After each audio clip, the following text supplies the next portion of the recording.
Em uma arena clandestina na cidade de Kiev, na Ucrânia, o famoso lutador Yuri Boyka pratica seu ritual de oração antes de iniciar uma nova luta. Quando entra no ringue, ele está decidido a derrotar seu adversário e não mede esforços para alcançar seu objetivo. Com golpes precisos e poderosos, ele consegue derrubar o oponente facilmente e é aplaudido de pé. Na prisão de segurança máxima Chorny Cholmy também são realizadas lutas clandestinas. Koshimar, lutador mais monstruoso da Rússia, caminha em direção ao ringue para aniquilar sua própria vítima. Seu oponente até tenta derrubá-lo, mas os socos e chutes não são capazes de causar nenhum efeito contra Koshimar, que decide atacá-lo de volta e em poucos golpes é capaz de nocauteá-lo. Após derrubar seu oponente, o demente segura seu pescoço e começa a socar o rosto dele, e depois de receber meia dúzia de socos, o homem morre. Alguns dias depois de sua última luta, Boyka vai à igreja para doar alguns livros. Durante uma conversa, o padre agradece a ajuda que o homem tem prestado à igreja, mas garante que se ele procura a salvação, esse não é o caminho. Apesar de saber que lutar é a profissão de Boyka, o padre afirma que para Deus violência nunca é a solução, e ele jamais aprovará os atos de Yuri. No entanto, o homem rebate dizendo que Deus deu a ele aquele dom e seria um pecado desperdiçá-lo. Mais tarde, Kirill, o empresário de Boyka, aparece com boas notícias.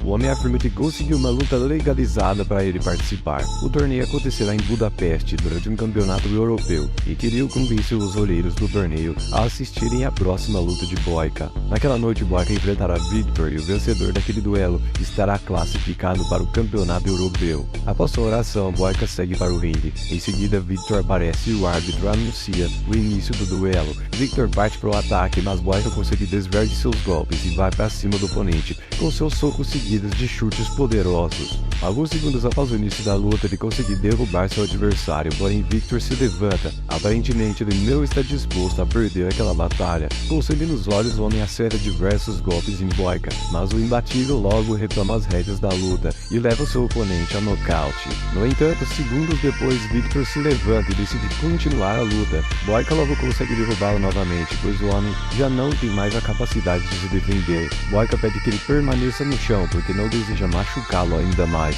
Porém, Victor precisa ser classificado para o campeonato europeu, então decide continuar. Sendo assim, Boyka precisa dar o golpe final, deixando Victor totalmente inconsciente e se tornando o vencedor daquele duelo. Os olheiros ficam orgulhosos e informam que em apenas 2 semanas ele participará do torneio em Budapeste. Se ganhar o torneio, ele entrará para a liga profissional, mas se perder, seu sonho terá acabado.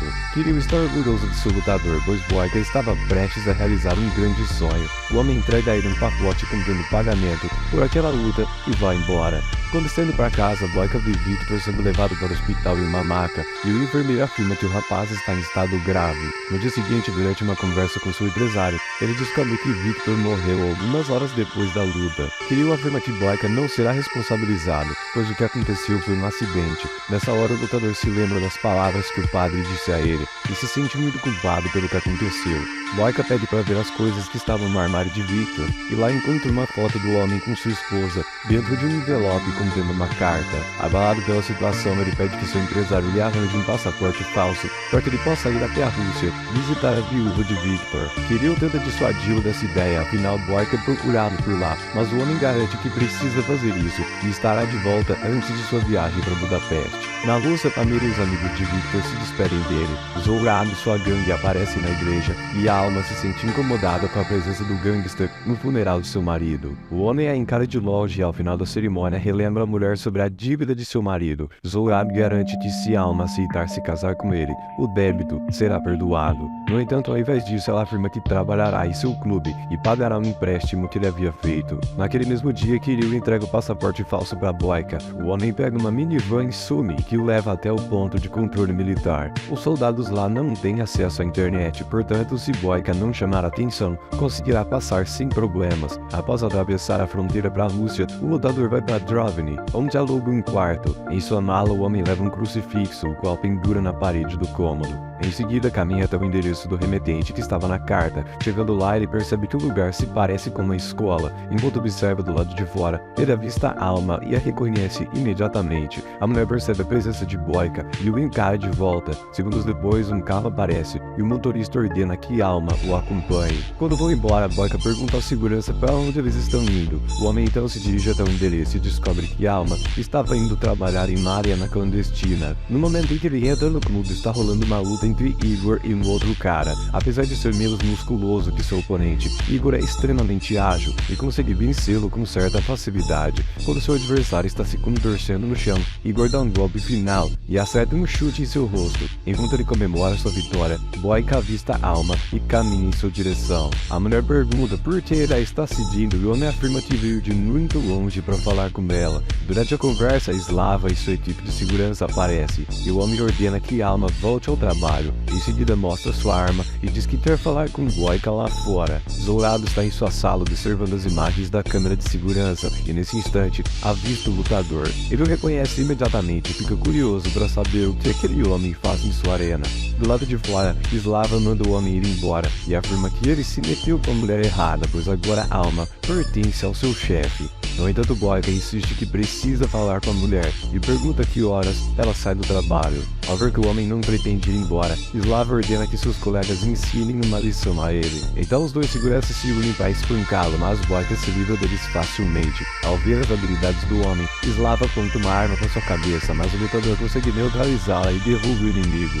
Após descarregar a arma, Zourado aparece com seus homens e aplaude a performance de Boyka. O Verote propõe que ele lute em seu ringue, mas Boyka afirma não estar interessado na proposta. O homem conta que está lá para falar com Alma, e ao ouvir isso, Zourado fica extremamente irritado. Ele diz que ninguém se aproxima daquela mulher sem sua permissão, e afirma que Alma pertence a ele, assim como toda a cidade. Por fim, ele ameaça Boyka dizendo que se ele tentar falar com Alma mais uma vez, será um homem morto. Mas isso não é bastante para intimidá-lo, e na manhã seguinte, ele vai tentar falar com a mulher novamente. O segurança enviado por Zourado para vigiar o centro comunitário tenta impedi-lo de entrar, mas Boyka é capaz de nocauteá-lo com um único soco. Quando encontra a Alma, a mulher está lendo um livro para algumas crianças, mas ao vê-lo, Alma vai até ele para saber o que aquele homem quer com ela. Então Boyka finalmente tem a oportunidade de conversar com a mulher e conta que conheceu seu marido. Em seguida diz que lamenta muito por sua perda. Alma o agradece e Boyka pergunta se Zourado a está incomodando. Nessa hora, a viúva conta que o homem fez um empréstimo para que ela e seu marido pudessem abrir aquele centro comunitário. Como seu marido morreu, Alma começou a trabalhar para Zourado para pagar a dívida. Em seguida, a mulher pede que Boyka a conte como conheceu Victor e o lutador revela que foi o responsável pela morte dele. Apesar de ter sido um acidente, ele se sente culpado e quer entregar o dinheiro da luta para Alma. No entanto, a viúva afirma que não quer aquele dinheiro manchado de sangue e ordena que o lutador saia dali. Decidida a pagar a dívida de Alma, Boyka vai até o clube de Zourado e se oferece para lutar no ringue em troca da liberdade da mulher. O trato é que Boyka participará de 3 lutas em uma semana. Se ele vencer todos os duelos, Alma estará livre de sua dívida. Mas com uma condição: o lutador precisará vencer o grande campeão de Zourado. Yuri aceita o acordo e diz que deixará para duelar com Igor na luta final. Por fim, ele pergunta se há algum lugar onde possa treinar, e Zourado afirma que Boyka pode usar a academia que fica a 5 quarteirões de distância dali. Antes do lutador ir embora, o gangster pede que o homem não se esqueça de que em sua arena é ele quem dita as regras. Quando chega à academia, Boyka começa a treinar e logo um daqueles dementes vai até ele para caçar confusão. Depois de algumas provocações, Boyka se estressa e acerta um chute na cara do estúpido que cai desmaiado no chão. Naquela noite, ele se prepara para sua primeira luta contra Boris Tarsov. Logo no início, Boris demonstra ter mais agilidade, mas Boyka é extremamente habilidoso e consegue compensar essa desvantagem. Enquanto assiste ao show, Zourado fica surpreso com a performance do rapaz. Apesar de saber que Boyka é famoso, ele nunca havia visto o imbatível lutando ao vivo. Poucos minutos após o início da luta, Boyka é declarado vencedor e Zourado parabeniza pela vitória. Enquanto descansa, Alma vai levar um copo de água para ele. Nessa hora, Boyka pergunta se a mulher sabe de algum outro lugar que ele possa treinar, pois a academia no fim da rua estava repleta de ratos. Então Alma pede que ele vá ao centro comunitário no dia seguinte, pois ela permite permitirá que ele use a academia de lá. Na manhã seguinte, Boyka aparece e, como combinado, a mulher o deixa usar o espaço na academia, onde seu marido costumava treinar. Minutos mais tarde, algumas crianças aparecem para observar enquanto treina. 2 noites depois, o lutador se apresenta para o segundo combate. Dessa vez, ele terá que enfrentar 2 oponentes de uma só vez. Os irmãos Ozerov cercam seu adversário e o atacam juntos, como leões famintos, porém o Boyka consegue derrubá-los com seus socos e chutes impecáveis. A dupla se levanta e continua a atacá-lo, enquanto Boyka se distrai com um dos irmãos. O segundo dá um chute certeiro em sua lombar, e o homem fica com dificuldades para andar. No entanto, ao ver a alma olhando para ele, o lutador retorna para a luta e consegue derrotar os 2 irmãos de uma só vez. Ferido, ele sai mancando da arena e Alma decide ajudá-lo. Após a luta, quando